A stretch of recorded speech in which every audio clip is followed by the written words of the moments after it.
நம்ம எல்லாருக்கிட்டேயும் நிறைய திறமைகள் இருக்கு. ஆனா, நம்ப அந்த திறமைகள நம்மளே கண்டுபிடிக்க மாட்டோம். கண்டுபிடிச்சிட்டாலும் அத நாங்க என்ன செய்ய மாட்டோம்னா, செதுக்க மாட்டோம், வடிவமைக்க மாட்டோம்.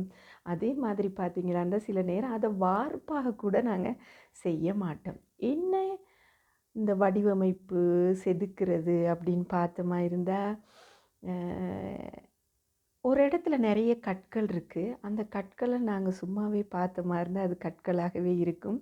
அந்த கல்ல பார்த்தீங்களா இருந்தா, சில பேர் அழகான சிற்பங்களாக செதுக்குறாங்க. ஏன்னா, செதுக்கக்கூடிய திறன் அவங்களுக்குள்ள இருக்கு. அப்ப அந்த திறன் வெளிப்படுற நேரம் தான், அவங்க யாருன்னு நாங்க சொல்றோம், சிற்பிகள் அப்படின்னு சொல்றோம். அதே மாதிரி பார்த்தீங்களா இருந்தா, நெறைய துணிகள் இருக்குது. அது சில நேரம் பார்த்தீங்களா இருந்தா, வேஸ்ட்டான துணியா கூட இருக்கும். அந்த துணிகள நாங்க அப்படியே விடுவோமாயிருந்தா, ஓ அங்கு எங்களுடைய திறன் வெளிப்பட மாட்டாது.